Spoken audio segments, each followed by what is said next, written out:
Assalamu alaykum qeyrindaşlar.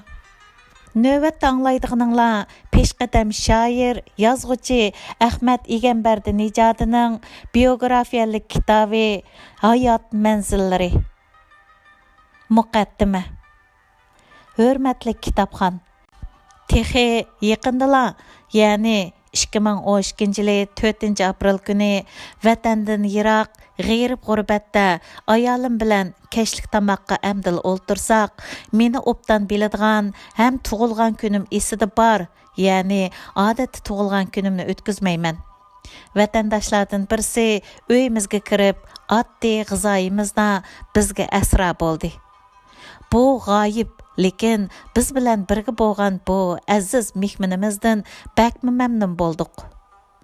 Dastıxanda chet ellardagi ko'pchilik Uyg'urlarga odat bo'lib ketgan 2-3imiz bir yerda bo'lib qolsak, vatan dardi, millat hasratidan so'z boshlab, vatanning hozirgi ahvoli, dunyo vaziyati haqida uzundan uzun so'zlashib, o'tgan kunlar ham hozirgi hayotimiz, kelgusi orzu armonlarimiz haqida xeyli ko'p to'xtaldik. Oxiri mehmon saytiga bir qardida, ma'qul Ahmet aka, 75 yoshga kirganligingizga muborak bo'lsin, sizga xayrli turmushlar tilayman deb chiqib ketib qoldi. Hayotda 75 yosh degan bir qarsang bak uzun, bir qarsang bak qisqa musofa ekan. Lekin nima bo'lsa bo'lsin, butun iqlimning yaratquchisi Allohning elchisi ham do'sti payg'ambarimiz Muhammad sallallohu alayhi va sallam 63 yoshida bu fani dunyo bilan xo'shlashganligi hammaga ma'lumliq. Marhum dadam Igemberdimi payg'ambarimiz yoshida dunyodan o'tdi. Demak, mening 75 yoshim ko'nila degandek bir puti yerda, bir puti go'rda degan so'z. Men bu 75 yoshlik hayotimning uzun, mushkul, agri to'qay ham bo'ron chapqinliq musofasining aqlimni bilishga boshlagan boshlanish nuqtasidan orqamga burilib nazar solsam, mening balalik davrim oxirlashib, dal yosh o'smirlikka qadam qo'ygan vaqtim Sovet hukumatining o'tgan asrning 1-20da 1933-yili 12 noyabr Qashqarda qurilgan Sharq Turkiston Islom Jumhuriyatini yo'qotib, Sharq Turkistonni militarist Shinsega o'tkazib berish. Bu fojialik voqea tarixga aylangan. Undan keyin yana diktator Stalinning Mavchilar bilan birlashib, G'uljida qurilib, 3 viloyatda, ya'ni 1944-yildan 1949-yillargacha hukm surgan Sharq Turkiston Istiqlol Jumhuriyatini yo'q qilib, bosqinchi kommunist Xitoylarning 1949-yili oktyabrda Sharq Turkistonni qonunsiz ishg'ol qilishiga yo'l ochib bergan. Vatanimizning yaqinqi zaman tarixidagi 2 qatimliq milliy fojialik qora tarix boshlangan davrga to'g'ri keldi. Bosqinchi kommunist Xitoylar ulug' vatanimizni besib olgan 63 yildan buyon Uyg'urlarni asos qilgan Sharq Turkiston xalqini o'zining tug'ilgan tarixiy vatanida siyosiy jihatdan qul, iqtisodiy jihatdan gadoy, qoshshoq, madaniy ma'rif jihatdan nodon, qorong'u g'aflat tutib, dinimiz, tilimiz, urf-odatlarimizni butunlay ayirib tashlash uchun asabiylarcha harakat qilyotdi. Ular millatimizga qarshi assimilyatsiya va irqiy qirg'inchilikni asos qilgan davlat terror siyosatini yurgizib, planliq, sistemalik holda oyog'i uzilmagan siyosiy harakatlar, jazo yurishlarini elib berib, milliy bo'lgunchi, terrorist, diniy aksiyatchilarga qarshi turish shuari bilan 10 millionlagan begunoh xalqimizni qirdi, chopdi. 100 minglagan Uyg'urlarni jazo lagerlari va turmalarga tashildi. Planliq tug'ut degan chiroyli viviskini ko'tarib olib, millionlagan bovoqlarimizga kunning serqini ko'rsatmay, nobud qilib, 100 minglagan ayollarimizning o'lishiga, kasal, naka bo'lishiga sababchi bo'ldi. Xitoy hukumati 1964-yildan boshlab vatanimizning Lopnur rayonida 47 qitimliq yer osti, yer usti atom yadro sinoqlarini elib berib, millionlagan Sharq Turkistonliklarning o'limiga zomin bo'lgan bo'lsa, shu radioaktiv zarrachalar ta'siridan kelib chiqqan o'pka raki, qon raki, jigar raki, teri raki qatorliq kasallar 100 minglagan Sharq Turkistonliklarni hozirgacha qattiq azoblab, ularni kunsiri o'lim girdoviga qistab kelmoqda.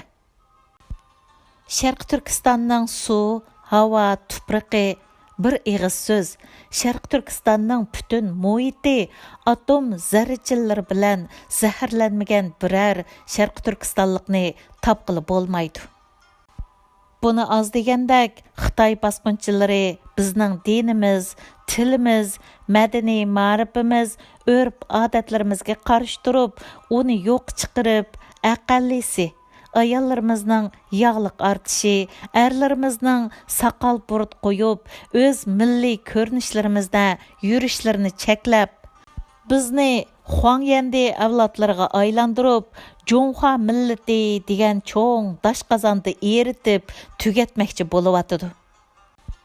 Xitoy hukumati Sharq Turkistonni yolg'iz o'zi bulab talganni ozdab, Xitoydagi 19 o'lka shaharning o'z oldiga xohlagancha talon-taroj qilishiga yo'l ochib, Xitoylarning tarixdan buyon misli ko'rilmagan holda bulab talash, zo'r ko'lamda Xitoy ko'chmanlarini Sharq Turkistonga yo'tkash, millionlab Xitoylarni o'rinlashtirish cho'ng to'lqinini qo'zg'ab, Sharq Turkistonliklarning hayot kechirish muhitini taraytib, ularni o'z vatanlaridan majburiy siqib chiqaryotdi.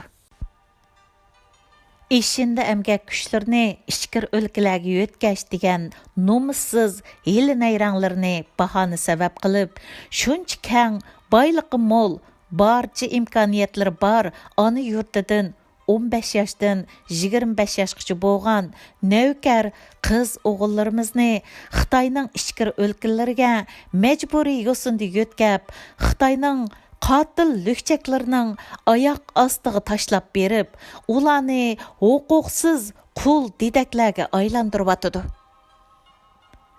Kommunist Xitoylarning Sharq Turkistonda elib borgan davlat terrori siyosati tufayli Uyg'ur xalqi o'zining uzun asrlik tarixida uchrab boqmagan qatma-qat milliy zulmlarga uchrab, beshidan cho'ng baloyi ofat, dahshatlik qirg'inchilik, ocharchilik, har xil vayronchiliklar natijasida tugamas dard-alam, azob, qayg'u, zulmatlarni boshdan kechirdi. Yana ham kechiryotdi. Tabiiyki, menmi Uyg'ur bo'lib tug'ilganligim uchun bu nom bilan mangu faxrlanaman. Millatimizning beshiga tushgan bu qora kunlar, ig'ir qismatlarning o'zimga tushliq ochiq nasibasini obdan tetigan bo'ldim. Men 1958-yilda Toshkentda o'qiyotgan vaqtimda yerlik millatchilikda ayblanib, kurashga elinib, yerlik millatchi deb qalpoq kiydim. Keyin vatanga qaytib, 63-64-yillari Shujing joyichiga qarshi harakatlarda kurash obyekti qilinib, Qumulning qora qapchin, qora muxchi qatorliq yerlarga surgunda qilindim. 1966-yili 14-fevralda chet elga bog'langan unsur, Shujing joyichi unsur, aksil inqilobchi unsur degan qalpoqlar kiygizilib, Davanchingdagi g'olibiyat fermasi, ya'ni omma nazoratiga topshirib berildim. 69-yilda Sharq Turkistonda elib berilgan cho'ng tozlashda qo'lga ilinib, 10 yildan oshiq turmalarda azob oqibat tortdim. Atalmış madaniyat inqilobidan keyingi siyosatdagi aldamchilikni asos qilgan, siyosatning bir oz yumshishi bilan turmadan qo'yib berilib, 82-yili Abtonom rayonluq adabiyot san'atchilar birlashmasi meni oqlab, tahrirli xizmatimni asli keltirgan bo'ldi. Taqdir qismatlar bilan 1985 martda ailem bilen Avustraliyaga köçüp kelip, uzundan buyan qalbimda mağa aram bermey kelivatqan ulug' vatanim Sharq Turkiston va söyümlük milletimge xizmat qilsam degan arzu armanlarimga dağdam yol echildi. 1992 yillari Avstraliyadagi vatanparvar qarindoshlarimiz bilan Adelaide, Sydney va Melbourne shaharlarida Avstraliya Sharq Turkiston jamiyatlarini qurishga yetakchilik qildim.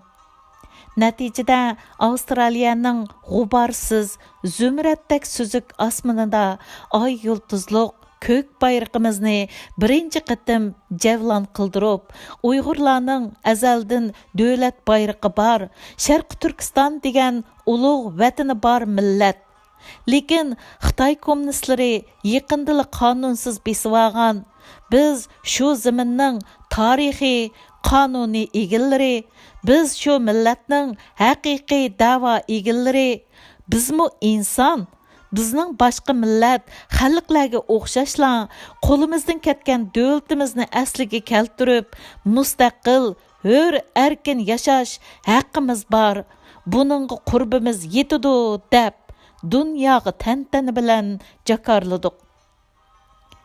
Vaqtni g'animat bilib, millatimizni asrlardan beri qo'g'dab, milliy mavjudligimizning kapolati bilan ikki qalqinimizni, ya'ni tilimiz ham dinimizni ching saqlash, davomlashtirish uchun jamiyatimiz qarmog'ida Uyg'ur tili milliy maktabini tashkilladik.